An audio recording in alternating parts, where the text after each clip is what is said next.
Польша выдала России гражданина, который 26 лет находился в розыске за убийство сыктывкарской школьницы. Компетентные органы Польши экстрадировали Семена Гуцана в нашу страну по требованию Генеральной прокуратуры Российской Федерации.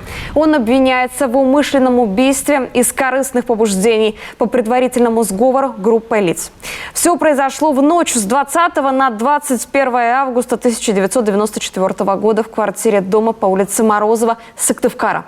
Обвиняемый и его приятель убили 15-летнюю девушку, после чего похитили имущество владельцев квартиры.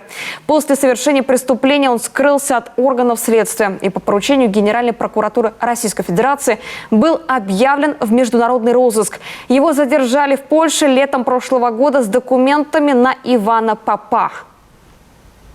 Благодаря слаженным и оперативным действиям правоохранительных органов Российской Федерации и Республики Польша удалось идентифицировать личность Гуцана.